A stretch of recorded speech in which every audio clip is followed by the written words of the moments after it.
Assalamualaikum students. I hope everyone will be fine. Today we'll be discuss English grammar topic number 17, direct speech to indirect speech. सबसे पहले हम देखते हैं कि direct speech और indirect speech होते क्या है।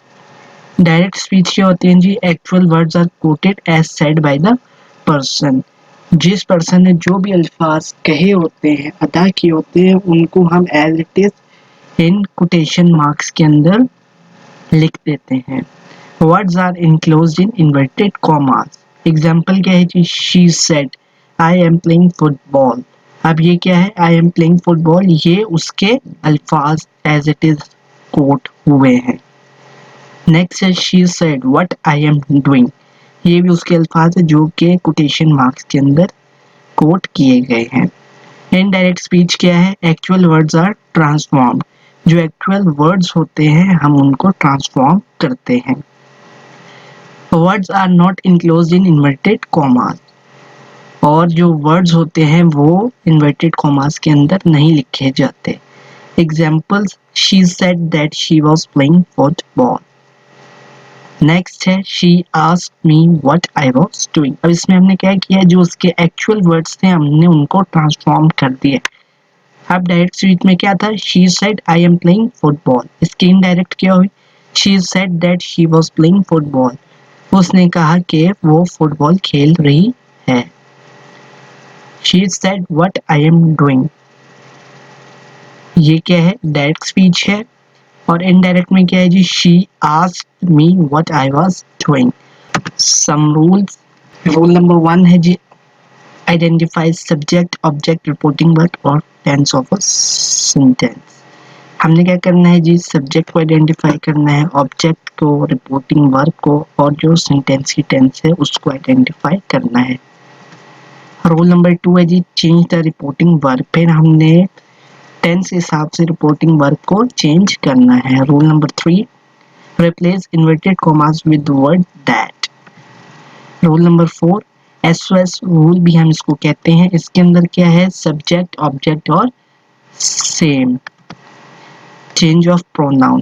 The subject is changed to first person pronoun, the object is changed to second person pronoun, and the third person pronoun remains same. Rule number 5 है जी, change of tense. Rule number 6 है जी, update time and place specific words. Now change of reporting verb. अब direct speech के अंदर क्या है? Said to, said है, से to है और सेज टू है। जब ये इनडायरेक्ट में जाएंगे तो क्या हो जाएगा? सेड टू हो जाएगा टोल्ड में कन्वर्ट, सेड हो जाएगा सेड में कन्वर्ट, से टू हो जाएगा टेल में, और सेज टू हो जाएगा टेल्स में। Change of pronoun.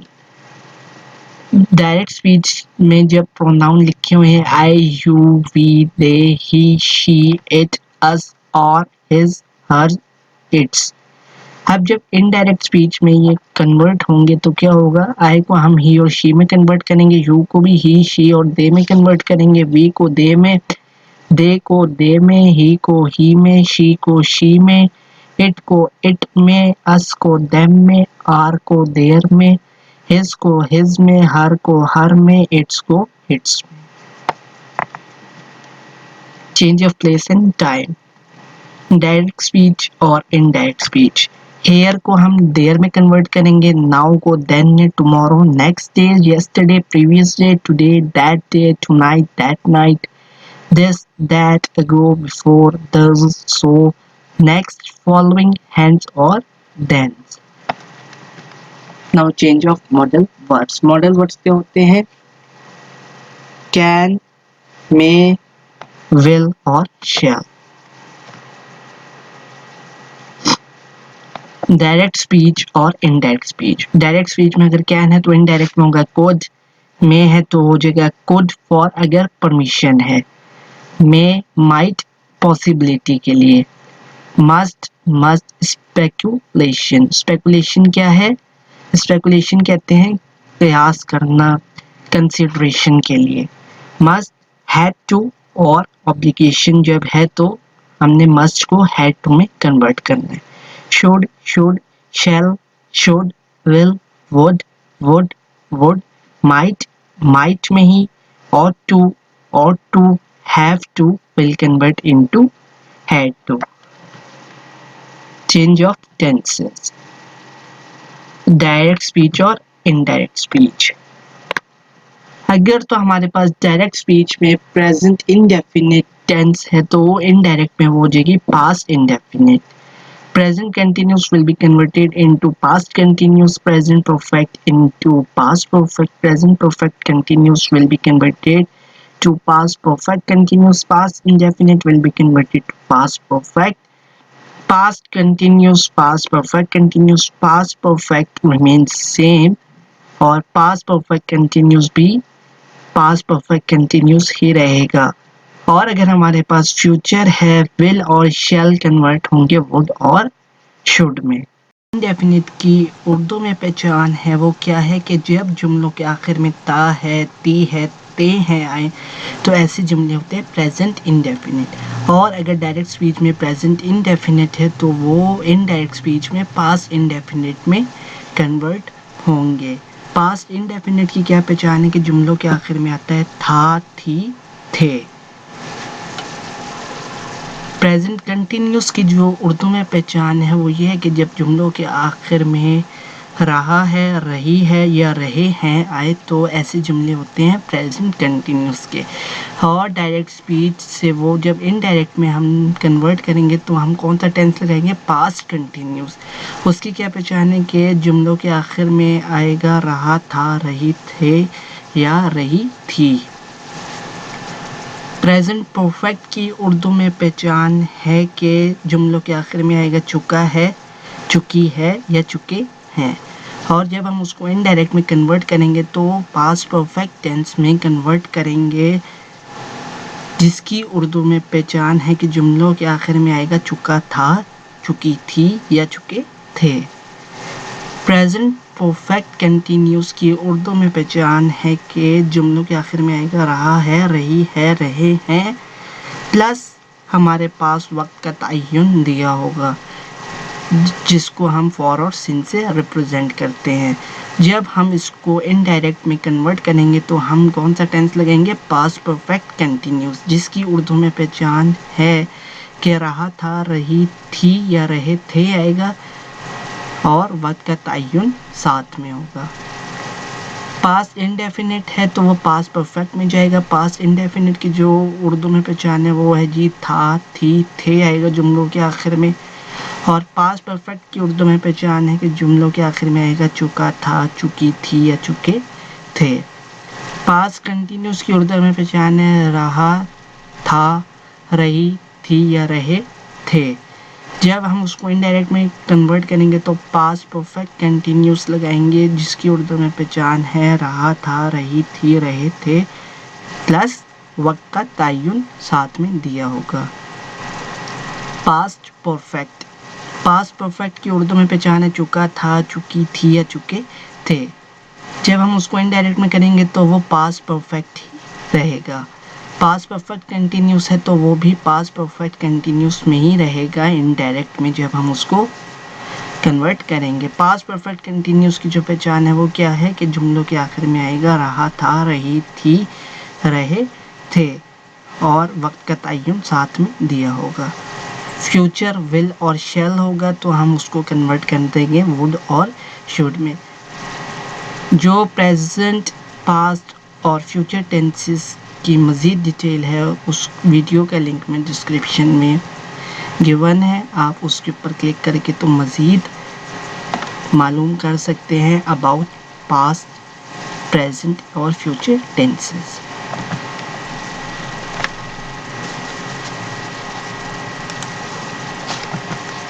Now assertive sentence. Assertive sentences कौन से होते हैं जी, sentences that make a statement और कॉल्ड असर्टिव सेंटेंसेस। जो सिंपल सेंटेंस होते हैं जो कि स्टेटमेंट बनाते हैं वो क्या है, assertive sentences. These sentences may be positive, negative, false और true statements. ये positive भी हो सकते हैं, negative भी हो सकते हैं और जो statements है वो true और false दोनों हो सकती हैं। Now, universal truth sentence. These sentences indicate habitual fact or reality which cannot be neglected and falsified. ये ऐसे sentences होते हैं जो कि किसी habitual fact या reality को इंडिकेट करते हैं और जो इनकी रियलिटी है या फैक्ट है वो निगलेक्ट और फॉल्सिफाइड नहीं किए जा सकते, गलत साबित नहीं किए जा सकते। एग्जाम्पल्स क्या हैं जी यूनिवर्सल ट्रुथ सेंटेंस की? God help those who help themselves. खुदा उनकी मदद करता है जो अपनी मदद आप करते हैं। ये क्या है? यूनिवर्सल ट्रुथ सेंटेंस है। अल्लाह इज़ वन, अल्लाह एक है, ये भी यूनिवर्सल है। Sun rises in the east, सूरज मशरिक से निकलता है। अब असर्टिव सेंटेंस की एग्जांपल देखते हैं हम। Direct speech, he says I am doing my homework. अब जब हमने इसको इनडायरेक्ट में लिखना है तो अब ये क्या है, जो हमारे पास ये इन्वर्टेड कॉमास है वो रिप्लेस होंगे विद वर्ड दैट, और जो प्रेजेंट कंटिन्यूस टेंस है वो कन्वर्ट हो गया इन पास्ट कंटिन्यूस। तो ये जुमला हो जाएगा he says that he was doing his homework. Direct speech, he says I am not doing my homework. अब ये क्या है, ये है प्रेजेंट कंटिन्यूस का सेंटेंस है और नेगेटिव सेंटेंस है। तो जब हम इसको इनडायरेक्ट स्पीच में कन्वर्ट करेंगे तो हो जाएगा he says that he was not doing his homework. Next example, he says to me you did not accept my proposal. अब ये क्या है, ये है पास्ट इंडेफिनिट। तो जब हम इसको कन्वर्ट करेंगे इनडायरेक्ट में तो क्या आएगा, हम इसको कन्वर्ट करेंगे पास्ट परफेक्ट में। ये हो जाएगा he tells me that you had not accepted his proposal. अब ये क्या है, ये यहाँ से यहाँ तक जो है ये क्या है, पास्ट परफेक्ट टेंस है। नेक्स्ट एग्जांपल है direct speech, Harshit said to Hamad I do not keep bad emotions for anyone. अब यहाँ पे क्या है, ये है प्रेजेंट इंडेफिनिट। इनडायरेक्ट स्पीच में जब हम कन्वर्ट करेंगे तो क्या होगा, said to will be converted into told. Inverted commas जो हैं वो वर्ड दैट से रिप्लेस होंगे और जो हमारे पास प्रेजेंट इंडेफिनिट है वो कन्वर्ट होगा इन पास्ट इंडेफिनिट। तो ये जुमला हो जाएगा Harshad told Hamad that he did not keep bad emotions for anyone. Next example, direct speech, he says to me Allah is one. Says to will be converted into tells and ये क्या है, अल्लाह is one universal truth है। तो ये वाला जो sentence है वो एज इट इज़ रहेगा और inverted commas with word that replace हो जाएंगे। तो जुमला हो जाएगा he tells me that Allah is one. Now imperative sentence. Imperative sentences give an order और डायरेक्ट कमांड। ये या तो ऑर्डर या कमांड देने के लिए इस्तेमाल होते हैं। These sentences may come in the form of advice, appeal, request और order. हम इन जुमलों को एज एडवाइस, अपील, रिक्वेस्ट या ऑर्डर के लिए इस्तेमाल करते हैं। अब जो डायरेक्ट से जब हमने इनडायरेक्ट में जाना है तो सेड टू को हम कन्वर्ट कर सकते हैं इन ऑर्डर्ड, सेड टू को हम कन्वर्ट करते हैं रिक्वेस्टेड, सेड टू को हम कन्वर्ट कर सकते हैं इन एडवाइस्ड।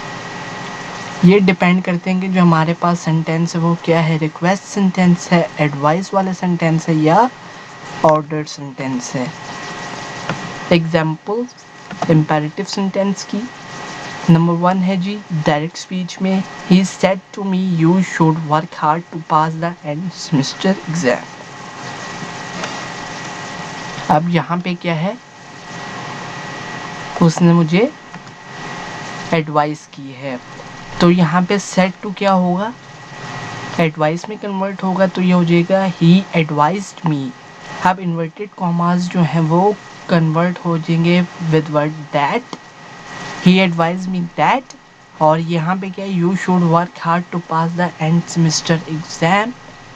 तो ये वाला सेंटेंस जो है ये एज इट इज़ आ जाएगा क्योंकि ये क्या है, ये हमारे पास है पास्ट परफेक्ट।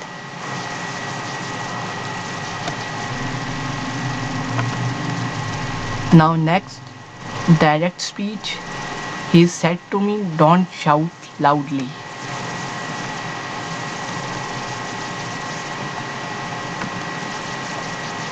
इनडायरेक्ट में जब हम लिखेंगे तो यहाँ पे क्या है, वो मना कर रहा है, फॉरबेड कर रहा है, he forbade me to shout loudly. Direct speech. Harshit said to me, never tell a lie in your life. यहाँ पे क्या कर रहा है, वो मुझे एडवाइस कर रहा है. Harshit advised me never to tell a lie in my life. Next example, he said to me, I congratulate you on your result. He congratulated me on my result. Now interrogative sentence. Sentences that ask questions are called interrogative sentences. ऐसे sentences जिसमें questions पूछे गए हों उनको हम कहते हैं interrogative sentence. Every interrogative sentence ends with a question mark. If the reporting speech has the reporting verb at its start, then if is used in place of that. अगर तो रिपोर्टिंग वर्ब स्टार्ट में आ रहा है reporting speech के, तो हमने क्या करना है, दैट की जगह इफ़ का इस्तेमाल करना है. If the reporting speech has interrogative words like who, when, how, why, when, then neither if is used nor any other word is added. लेकिन अगर रिपोर्टिंग स्पीच में इंटरोगेटिव वर्ड्स यानी कि WH वाली फैमिली के कोई भी वर्ड आ रहे हैं, क्वेश्चन वर्ड्स, तो हमने ना तो इफ यूज़ करना है ना कोई और वर्ड ऐड करना है. अब इंटरोगेटिव सेंटेंस में जब डायरेक्ट से इनडायरेक्ट में जाना है तो हम क्या कर सकते हैं, सेड टू को हमने कन्वर्ट करना है आस्क्ड में, से टू को हमने कन्वर्ट करना है आस्क में, सेज टू को हमने कन्वर्ट करना है आस्क में. या दूसरा जो है वो क्या है, सेड टू को हम कन्वर्ट कर सकते हैं इंक्वायर्ड ऑफ, से टू को हम कन्वर्ट कर सकते हैं इंक्वायर्ड ऑफ में, सेज टू को हम कन्वर्ट कर सकते हैं इंक्वायर्स ऑफ में. इनडायरेक्ट स्पीच में हो जाएगा, he asked me if I had done my project. यहाँ पे क्या हुआ, हैव को हमने हैड से रिप्लेस कर दिया है. ये प्रेजेंट परफेक्ट था, हमने पास्ट परफेक्ट लगा दिया और सेड टू की जगह आस्क लगा दिया है और वर्ड का एडिशन कर दिया है in place of inverted commas. Next example है जी डायरेक्ट स्पीच की. He said to Ali where is your residence. अब जो इसका इनडायरेक्ट होगा वो क्या है, he asked Ali about his residence. अब यहाँ पे क्या है कि हमने जो सेंटेंस है ना तो उसके अंदर वर्ड इफ लगाया है ना ही कोई और अदर वर्ड ऐड किया है.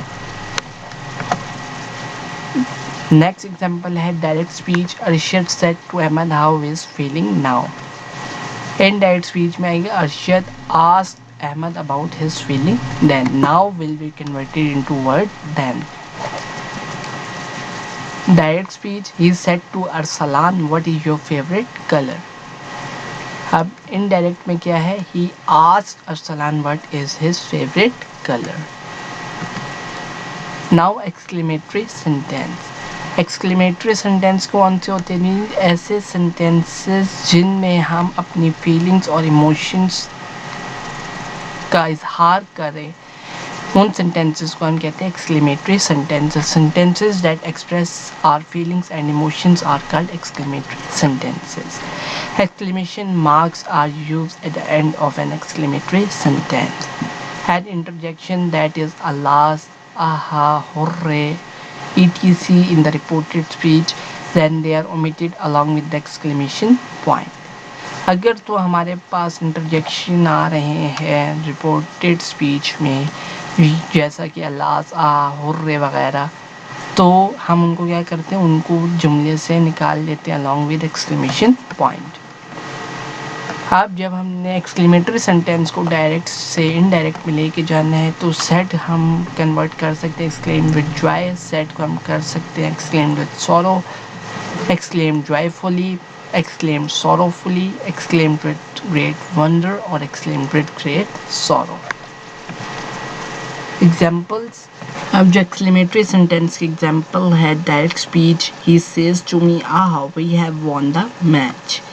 अब जब इनडायरेक्ट स्पीच में हम लिखेंगे तो क्या होगा, exclaims with joy to mean that they had won the match. यहाँ पे क्या है, सेज टू को हमने कन्वर्ट कर दिया एक्सक्लेम्स में, exclaims with Joy. Inverted commas को हमने रिप्लेस कर दिया विद वर्ड दैट, और ये प्रेजेंट परफेक्ट था, हमने उसको कन्वर्ट कर दिया पास्ट परफेक्ट में। नाउ नेक्स्ट एग्जांपल है direct speech, he said to Ali hurrah I have passed the exam. Indirect speech में जब हम लिखेंगे तो क्या होगा, हुर्रा की जगह यानी कि सेड टू की जगह हम लगा देंगे एक्सक्लेम्स विद जॉय। जॉय किस वजह से है, हुर्रा मतलब उसे जॉय फील हो रहा है। यहाँ पे भी आहा जो आया था वो, जो जॉय आया था वो आह की वजह से आया था। और यहाँ पे ये क्या है, प्रेजेंट परफेक्ट का सेंटेंस है, तो जब हम उसको इनडायरेक्ट में लिखेंगे तो हम पास्ट परफेक्ट में कन्वर्ट करेंगे। तो जो हो जाएगा, he exclaims with joy to Ali that he had passed the exam. Next example है direct speech, I said how lucky I am. I said in great wonder that I was very lucky. अब यहाँ पे क्या है, great wonder जो आया है वो किसकी वजह से है, एक्सक्लेमेशन की वजह से आया है। और इन्वर्टेड कॉमास को हमने विद वर्ड दैट रिप्लेस कर दिया, ये प्रेजेंट कंटिन्यूस था, हमने इसको कन्वर्ट कर दिया पास्ट कंटिन्यूस में। नेक्स्ट एग्जांपल है, he said to Arsalan Allah Ali is no more alive. अब जो वर्ड अल्लाह से वो क्या है, अफसोस के लिए बोला जाता है, तो यहाँ पे क्या आएगा, sorrow. He exclaims with sorrow to Arsalan that Ali is no more alive. यहाँ पे क्या है, Ali is no more alive as it is आएगा, इन्वर्टेड कॉमास को हमने विद वर्ड दैट रिप्लेस कर दिया, तो हमारे पास ये सेंटेंस बन गया, he exclaims with sorrow to Arsalan that Ali is no more alive. Now optative sentence, optative sentence कौन से होते हैं जी, it express a hope, prayer और विश। डायरेक्ट स्पीच से जब हमने इनडायरेक्ट में जाना है तो सेड टू को हम कन्वर्ट कर सकते हैं प्रेड फॉर, से टू को प्रे फॉर, सेज टू को प्रेज फॉर, या फिर सेड टू को हम कन्वर्ट कर सकते हैं विश्ड में, से टू को विश में, सेज टू को विशेस में। Example direct speech, he says to me may you live long. अब यहाँ पे क्या है, वो दुआ दे रहा है, तो यहाँ पे क्या होगा, he prays that I may live long. Direct speech, she said would that I were rich. Would wished के लिए इस्तेमाल हो रहा है यहाँ पे, तो she wished she had been rich. Now next example, he said to me may you enjoy all the bounties of life. यहाँ पे भी क्या है, वो दुआ दे रहा है, तो he prayed that I might enjoy all the bounties of life. Direct speech, he says to me would that I were a king। यहाँ पे भी क्या है, वो विश कर रहा है, he wishes that he was a king। Now that's all about direct to indirect conversion. Thanks for watching. Please like my video and share my videos to other friends and press the bell icon for the subscription in order to get the notification for all the videos which will be uploaded in future. Inshallah, in our next video we'll discuss active voice to passive voice conversion. Till that time, take care. Allah Hafiz.